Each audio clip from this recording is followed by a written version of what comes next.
and welcome to another Dran's Poke Corner video on box.gg and Pokemon collecting in general.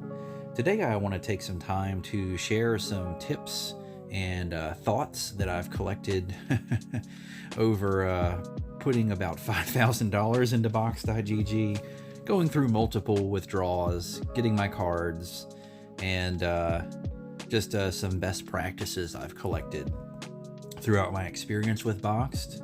I'm hoping that some of this information will help you if you decide to try Boxed out. And feel free to give me a like and subscribe on the channel if you like this content, you find it helpful.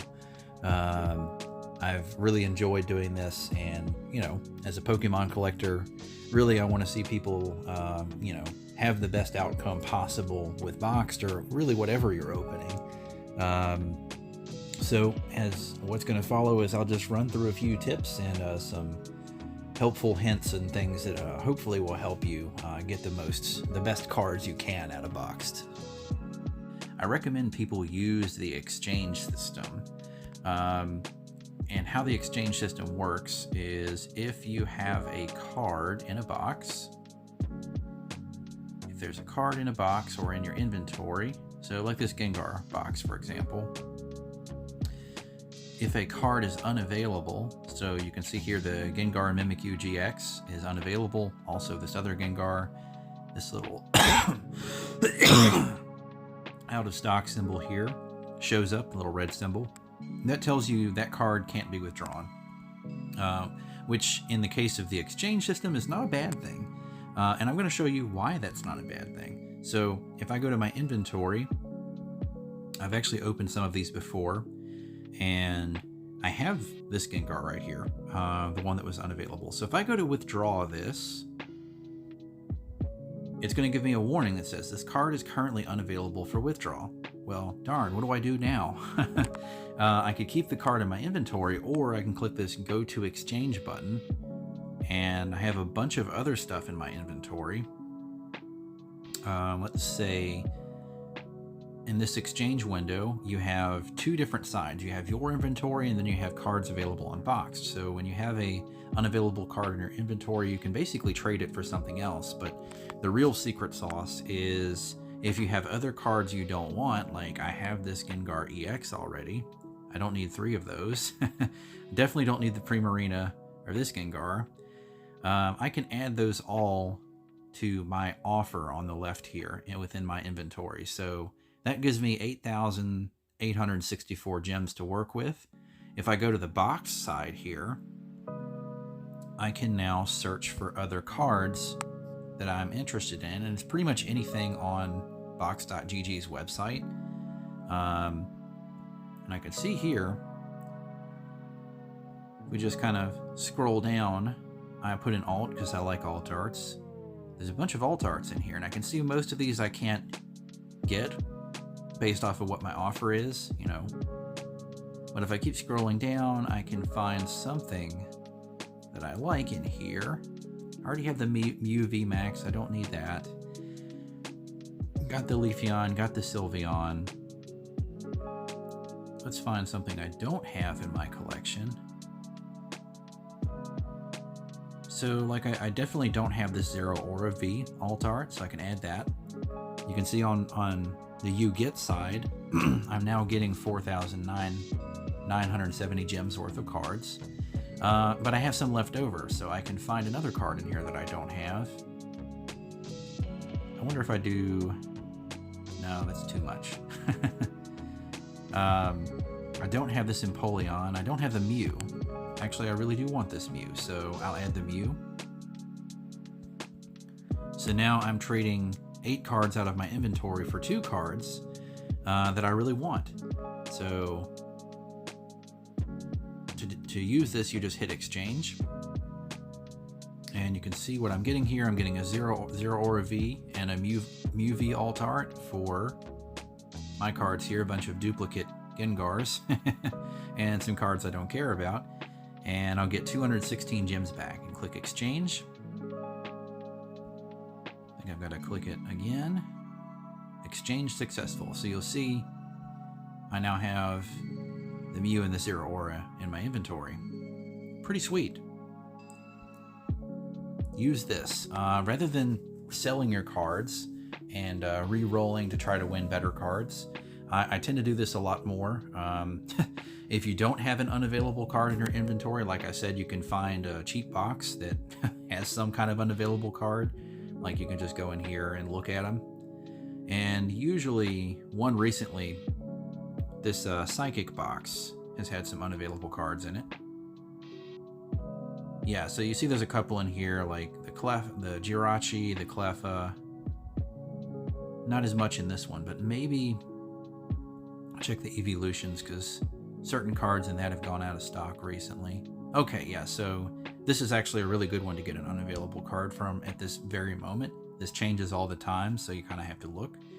But you can see here, the bottom Eevee that's in here it's a 45% chance drop rate, but it's also unavailable. So I could roll this box and probably get that Eevee and use that to trigger an exchange.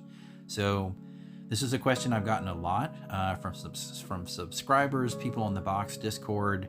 A lot of people don't know that you can do this. Yeah, use exchanges. They're awesome. Hey folks, so another tip here to do well on box.gg.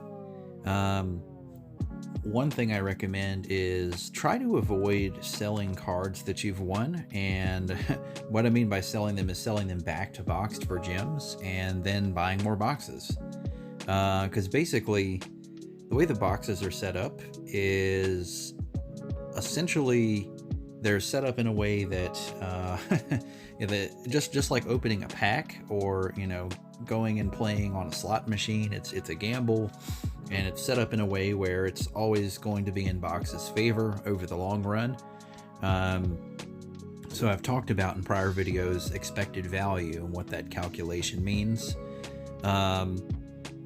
Basically that takes into account the cost of a box and then the sum of expected value for all of the boxes, all of the different cards you could get in a box. And expected value is basically the value of the card times the percent chance of you getting it. So in the case of this alt art box I'm looking at here, there's a 90% expected value for this one. And a lot of boxes are right around that 80 to 90% from what I've looked at so far. Some are really different, but to illustrate what I mean by the risk that you take on when you start selling the cards that you win and re-rolling.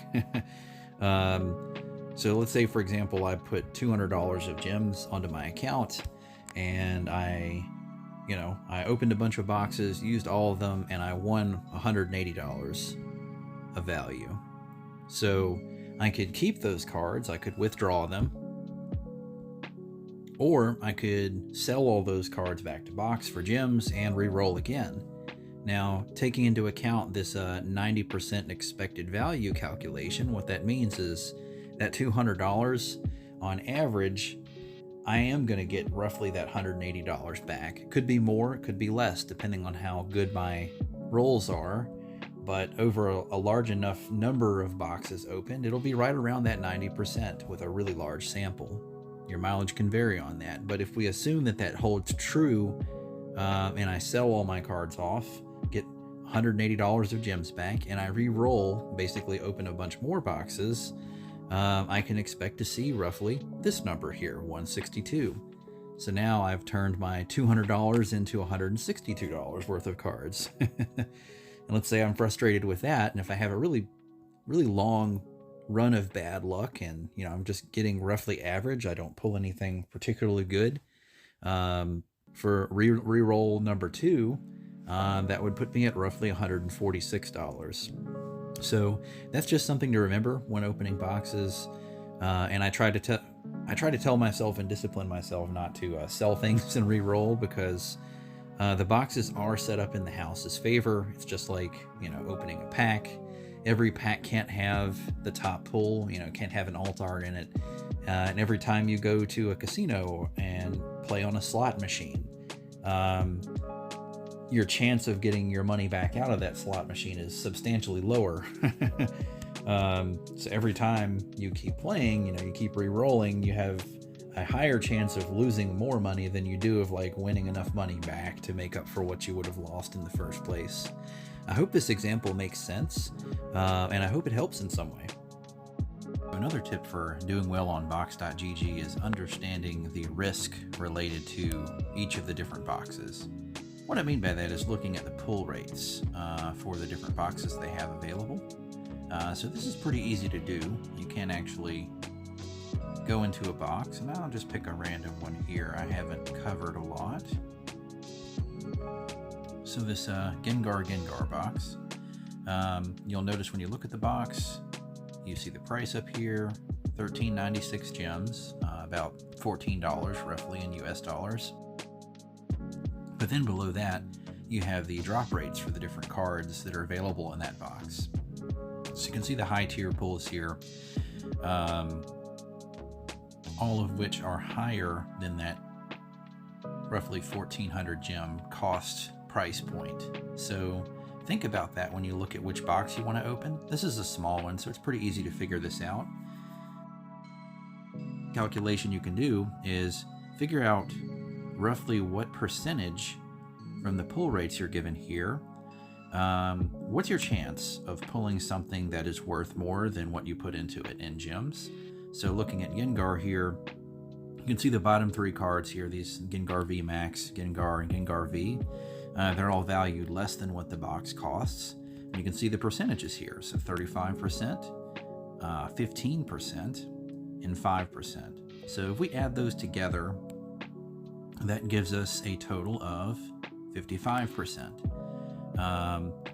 So the cards that are worth more than the value of the box, that basically gives us a 45% chance on this box per roll of doing better than what we put into it. So this particular box is, it's pretty close to 50-50 in terms of risk. Again, those percentages are kind of a guideline. You want to think in terms of a very large sample. You'd have to, do a bunch of pulls to actually see that sample. And one way you can do that, like if you want to test a box out, is do some demo pulls. Like here I can do a quick open, demo open. It'll warn you it's not a real box. And just roll it. You can do this as many times as you want. You can see on this first roll I actually got one of the better cards. But it's just a way of testing out a box to see. Oh, I tried to open it. I don't need to buy more gems right now. Let's do another demo open.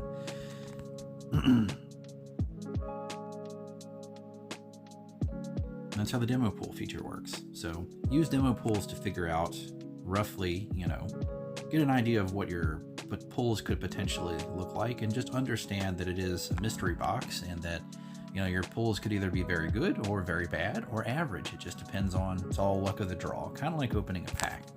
So one other thing you can look at, like if you really want to get into the numbers for the different boxes, and I've done this for a few of them. If I go into my Google Sheets here, you'll see I've created a table based off of pull rates information I pulled straight from box. And this is the Charizard box. So this is one that people apparently really like to open. I have my card names in here. I have the gem value. I have the pull rate percentages I got off the website.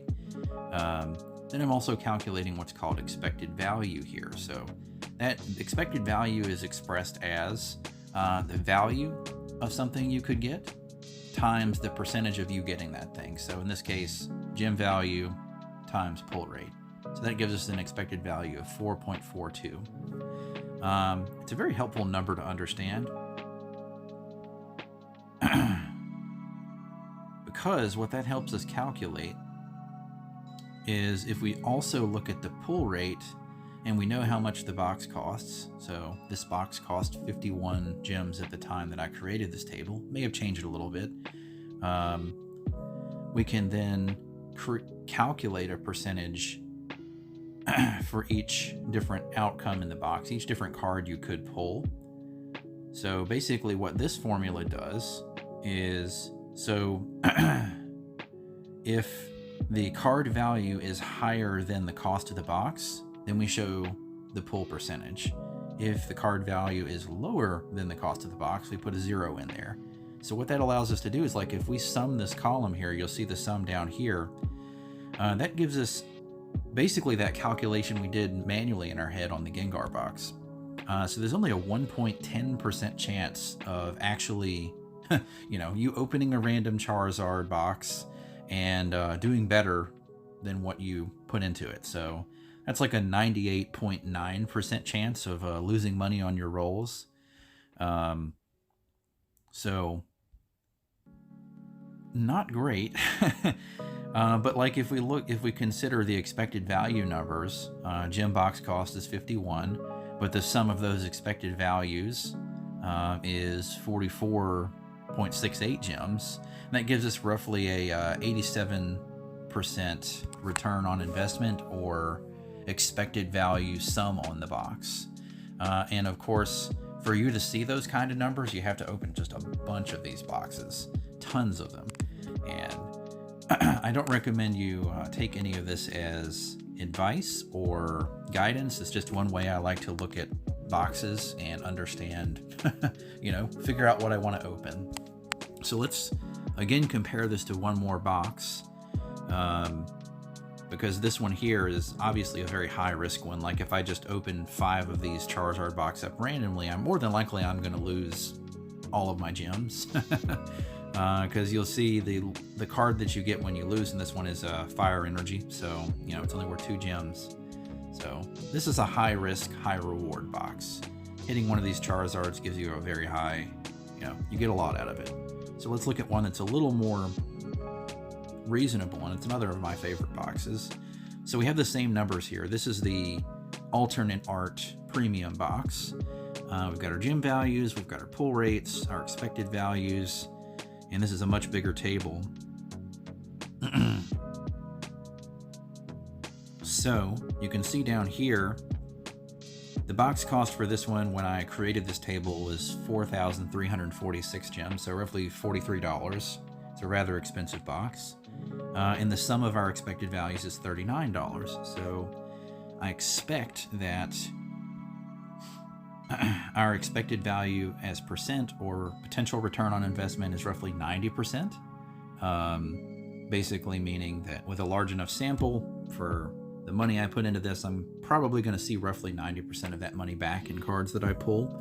Again, your mileage can vary, but when we take a look at the break-even numbers here, and if you remember how this is set up, is we get the pull rate if the gem value of the card is worth more than what it costs to buy the box. So the gem value is greater than 43.46, we pull the pull rate over.